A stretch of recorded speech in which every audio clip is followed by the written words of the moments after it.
মৰমৰ ছাত্ৰ-ছাত্ৰীসকল তোমালোক সকলোকে আমাৰ এই চেনেলটোলৈ পুনৰবাৰ স্বাগতম জনাইছোঁ। আজিৰ এই ভিডিঅ'টিত মই তোমালোকৰ বাবে লৈ আহিছোঁ প্ৰতিভা সন্ধানী পৰীক্ষা 2024 চনৰ ক্লাছ 8ৰ কুৱেশ্যন পেপাৰখনৰ আনচাৰখিনি।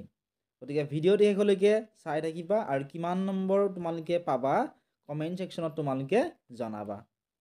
ইয়াতে দিছে চোৱা প্ৰথমতে অল কুৱেশ্যনছ আৰ কম্পালচৰি, অৰ্থাৎ প্ৰত্যেকটো প্ৰশ্নৰে উত্তৰ তোমালোকক কৰিবলৈ দিছিলে। নেক্সট দিছিলে যে ইচ কুৱেশ্যন কেৰিজ 1 মাৰ্ক, প্ৰত্যেকটো প্ৰশ্নতে তোমালোকক 1 নম্বৰকৈ দিছিলে।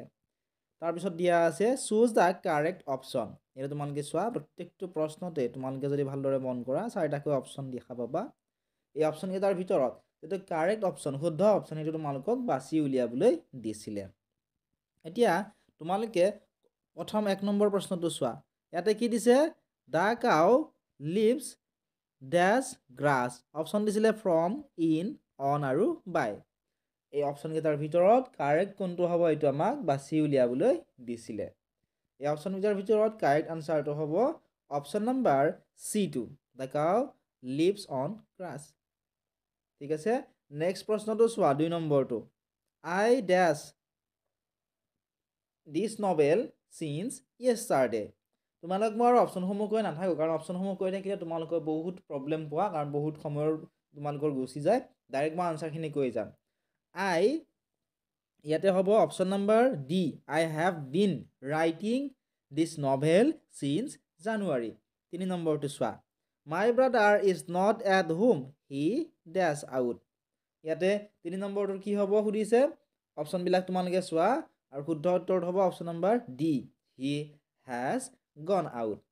4 নম্বৰত দিছিলে select the question tag, he is not a doctor.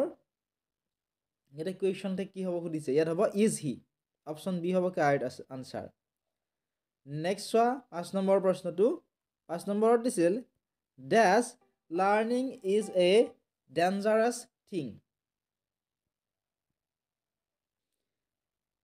ইয়াতে এই কুৱেশ্যনটোৰ অপশ্যনসমূহৰ ভিতৰত অপশ্যন চি হ'ব correct answer. Option number B হ'ব এই প্ৰশ্নটোৰ শুদ্ধ উত্তৰ। 5 number a little learning is a dangerous thing. Next চোৱা তোমালোকে 6 নম্বৰ প্ৰশ্নটো।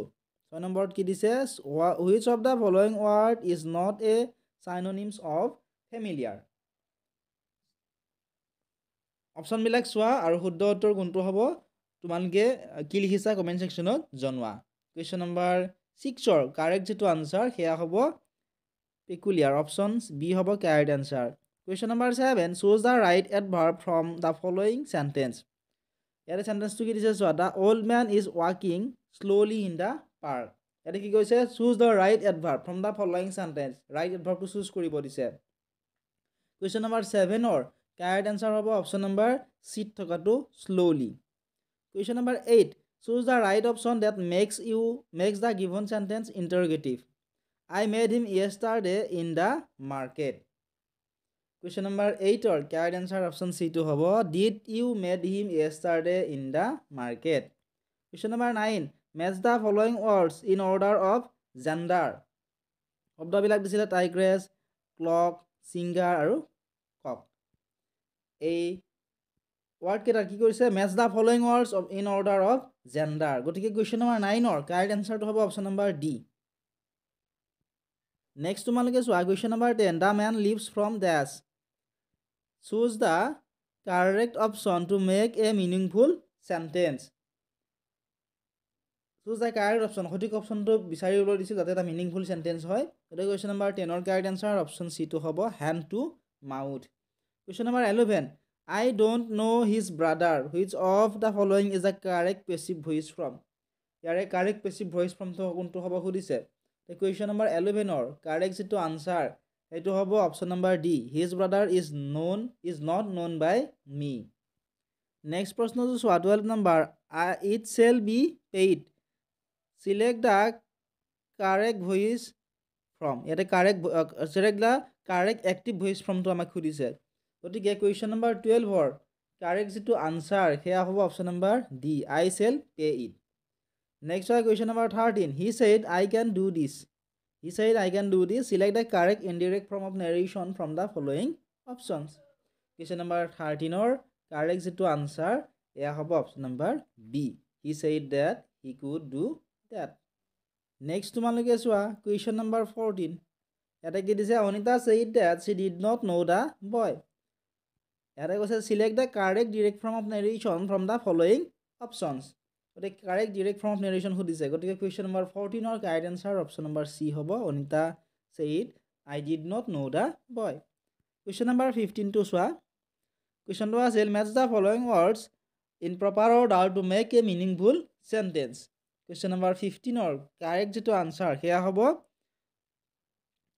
ইয়াত চোৱা কি দিছিলে আমাক প্ৰথমতে চাই লও আমি অলৰেডি দিছিলে my has done it sister গতিকে এইকেইটা আমি যদি সঠিককৈ সজাই এটা মিনিংফুল বাক্য বনাও তেতিয়া হলে শুদ্ধটো হ'ব option number A2 my sister already has done it option A হ'ব কাৰেক্ট আনসাৰ আশা কৰিছো তোমালোকে বুজি পাইছা নেক্সট হয় 16 নম্বৰটো read the following sentences carefully and select the correct two sentence from the given options ইয়াতে এই কোৱেশ্চনটো কোৱেশ্চন নম্বৰ 16 ৰ অপচন বি হ'ব কাৰেক্ট আনসাৰ 1 আৰু 4 অপচন বি কাৰেক্ট আনসাৰ হ'ব নেক্সট হয় question number 17 she behaved foolishly identify the type of adverb represented by the underlined word দে ইয়াতে type of এডভাৰ্ব খুদিছে ওতে এডভাৰ্ব of ম্যানাৰ হ'ব কোৱেশ্চন নম্বৰ 17 ৰ option B হ'ব correct answer এডভাৰ্ব of ম্যানাৰ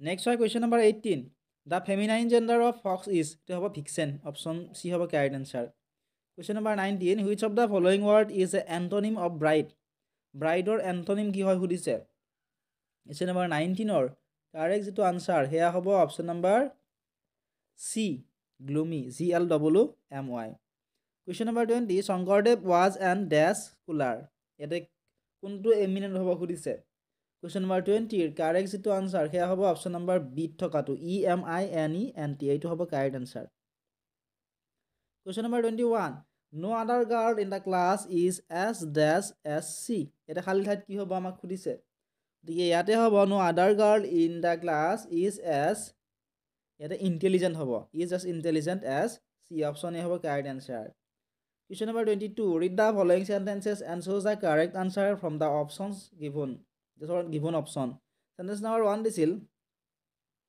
we have known each other for 2 years Sentence number 2 we have been knowing each other for 2 years ইয়াতে কি কৈছে read the following sentences and choose the correct answer from the given options ইয়াতে প্ৰথম যেটো বাক্য আছে এটো অলপমান ভুল আছে অশুদ্ধ হৈ আছে কিন্তু দ্বিতীয় যেটো বাক্য আছে এটো কারেক্ট গতিকে অপচন নম্বৰ বি হ'ব কাৰেক্ট আনসাৰ কাৰণ অপচন বি দিয়া আছিল সেন্টেন্স 1 ইজ